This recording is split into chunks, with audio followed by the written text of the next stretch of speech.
Assalamualaikum warahmatullahi wabarakatuh. Halo semua, perkenalkan nama aku Rasti Aldisya.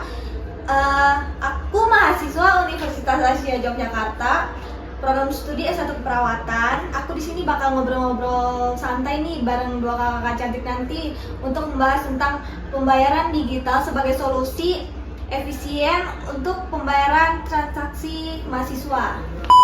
Oke, kita udah bareng dua kakak-kakak cantik nih dari Universitas Asia Yogyakarta juga. Tak kenal maka tak sayang, boleh dong kenalan dulu sama teman-teman Unisa.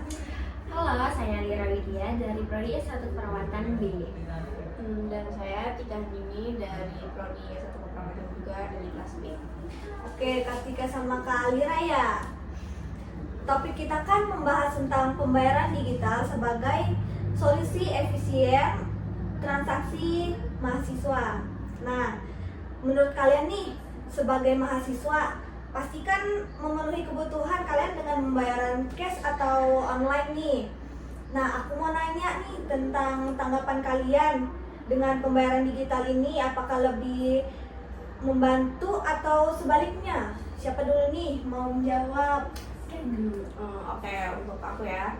Menurut aku tuh membantu ya, karena lebih efisien, lebih cepet gitu loh. Maksudnya kayak misalnya kita kan bayar, misalnya bayar itu tuh kayak langsung tulis aja gitu loh, nggak kayak cuma paling buka HP gitu, nggak usah cari-cari di dompet dulu, terus nggak usah misalnya di dompet pakai cash gini, nggak harus nunggu kembalian gitu loh, kayak langsung misalnya udah, jadi ya udah gitu pembayarannya udah selesai gitu sih menurut aku. HP kan selalu di tangan ya, Iya, jadi nggak harus yang ambil dompet lagi. Oh gitu. Nah, menurut Kak Lira sama Kak Tika nih, kalian lebih milih ketinggalan dompet atau HP? Nah, kalau saya sih mending ketinggalan dompet ya, Mbak. Mbak Tika? Kalau aku juga ketinggalan dompet juga sih. Nah, kenapa lebih milih ketinggalan dompet ketimbang HP? Kalau sekarang ini kan zaman ini Mbak di era digital gitu ya. Nah, kan ini semua lebih ngutamain HP. Semuanya ada di HP maksudnya. Nah, itu aja sih, Mbak. Ya, Mbak Tika? Kalau menurut aku juga ya benar sih apa yang dikatain Mira ini, karena sekarang kan udah zaman digital gitu loh, dan semua ada di HP. Jadi kalau misalnya kita ketinggalan HP pun masih bisa gunain ketinggalan dompet masih bisa gunain HP gitu aja. Iya. Nah, kan kalau di dompet banyak ini ya, kayak kartu-kartu, kayak KTP gitu. Itu gimana? Kalau itu bisa ada aplikasinya sih, Mbak. Di HP juga ada aplikasi ini KTP itu juga udah ada. Mbak Tika?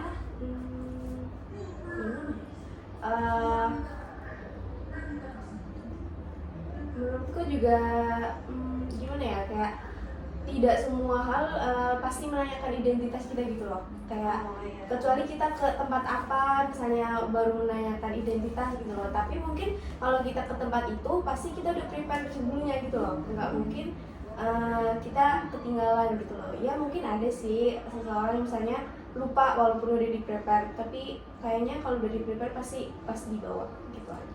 Oke, berarti kakak berdua ini lebih ketimbang ketinggalan dompet ya guys. Terus apa sih keuntungan pembayaran digital buat kakak-kakak sendiri nih? Keuntungannya kalau menurut saya pribadi sih nggak boros ya, Mbak.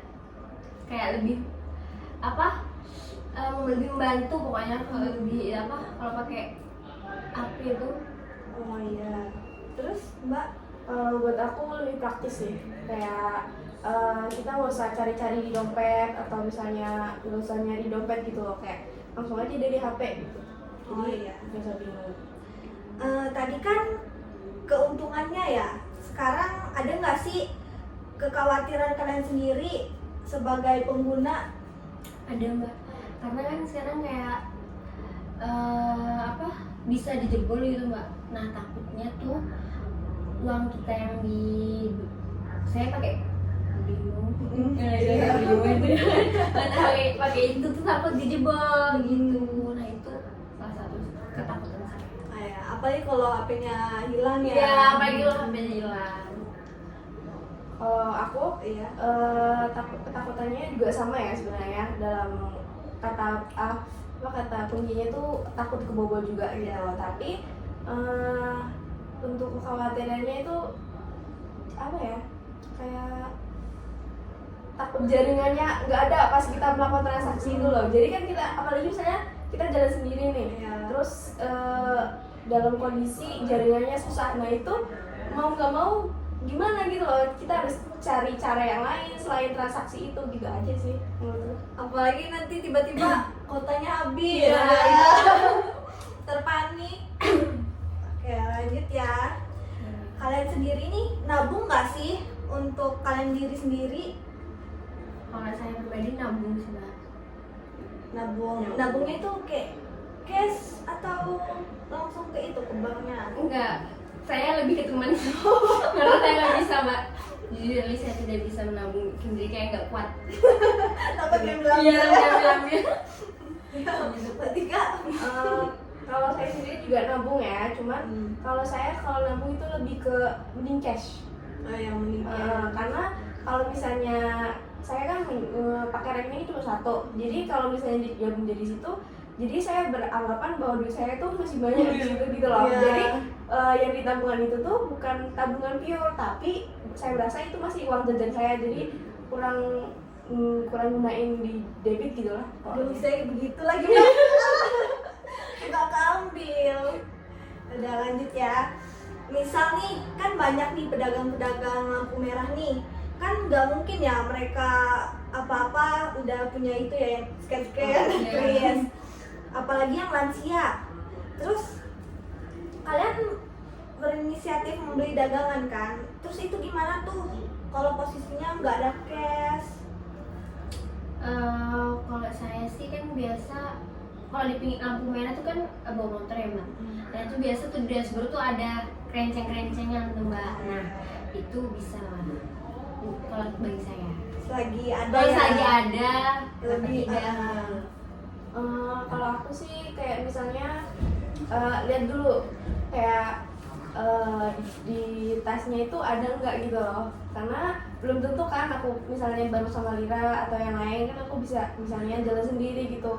Iya. Pas di lampu merah ada di jalan gitu, kayak kalau aku mending mastiin dulu di tas aku atau Ada apa enggak? ya kayak misalnya tas atau misalnya baju atau yang lain gitu, kayak dipastiin dulu ada duitnya nggak. Kalau ada ya aku berusaha, tapi kalau enggak ya aku nggak dulu gitu. Berarti kalau ada lebih baik membantu ya. Iya. Oke, terus ada nggak sih pengaruh pembayaran digital ini di hidup kalian semenjak kalian menggunakan pembayaran digital ini? Ada banyak banget. Coba dong, kasih tahu. Ini Mbak dulu deh. Aduh ya, tapi kan belum. Kalau saya pengaruhnya ya itu ada dua sisi menurut saya ya. Kalau misalnya sisi negatif itu jadi lebih boros, jujur lebih boros. Karena kita nggak tahu berapa uang yang kita keluarkan pas misalnya transaksi itu. Ya emang udah ada jumlahnya, cuman kita kan nggak lihat lagi nih misalnya berapa ya tadi aku keluarinnya, terus aku beli lagi gitu kan, jadi kayak menurutku lebih boros gitu. Tapi kalau sisi positifnya lebih efisien sih, kayak cepet, terus kayak apa ya, mudah lah kalau misalnya, apalagi aku suka belanja online kan. Misalnya apalagi aku mahasiswa jarang di kos atau di rumah gitu, jadi lebih baik aku bayarnya secara online gitu loh. Jadi nggak bingung nanti gimana ya kalau misalnya kurirnya datang aku nggak di rumah gitu aja sih. Oh iya. Mbak Lira udah Kepikiran. Kalau saya lebih sering ini sih Mbak, GoFood. Nah, kan kalau saya dulu di kampung saya itu nggak pernah sama sekali GoFood. Pas saya udah daftar itu langsung jarang banget masak. jadinya GoFood terus Iya. ya. Terus kan banyak nih orang bilang malah lebih boros menggunakan pembayaran digital ini. Kalau Mbak Lina tadi kan katanya lebih boros Iya. cash ya. Iya. Nah, Itu relate nggak sih sama kalian? Kalau saya enggak. Enggak. Iya, karena lebih itu tadi saya kan lebih apa? Boros ini ya? Iya, lebih boros cash. Gimana sih? Kalau aku relate ya, karena aku juga ngalamin sendiri gitu loh betapa borosnya aku jika tiap transaksi itu harus apa digital atau QRIS gitu. Karena aku nggak tahu berapa duit yang aku keluarin, terus misalnya aku pergi kemana, ya itu kayak patokannya aku nggak tahu berapa duit yang aku keluarin pas jalan itu gitu aja sih. Oke guys, gimana nih pendapat kalian tentang pembayaran digital sebagai solusi efisien untuk transaksi mahasiswa?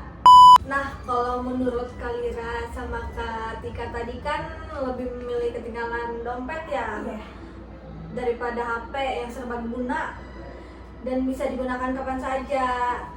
Buat kalian gimana nih? Kalian ada di tim mana, ketinggalan dompet atau HP? Oke, lanjut ya guys. Terakhir nih, kalau boleh tahu, kakak-kakak ini sejak kapan sih memakai dompet digital ini? Kalau saya baru sih Mbak, baru pas masuk kuliah ini. Oh ya. Terus berarti kan Kalau untuk secara intens dari sejak kuliah ya, tapi kalau misalnya dulu itu paling cuma kayak buat transaksi online, kayak misalnya pesen-pesen barang aja sih, karena aku males tetap muka sama orang gitu. berarti baru-baru ya, sama kok saya juga sebelum kuliah. Nah, itu dia teman-teman, gimana menurut kalian? Pendapat kalian tentang pembayaran digital? Nah, itu dia teman-teman, gimana pendapat kalian tentang pembayaran digital sebagai solusi efisien untuk transaksi mahasiswa? Nah, itu aja tadi obrolan santai-santai kita sama dua-dua kakak cantik ini. Aku harap kalian bisa menggunakan keuangan kalian dengan baik, apalagi di era sekarang kan, Iya. yang semuanya serba guna. Serba mudah. Ya, serba mudah. Oke, itu aja teman-teman. Kami pamit undur diri ya. Wassalamualaikum warahmatullahi wabarakatuh. Bye-bye.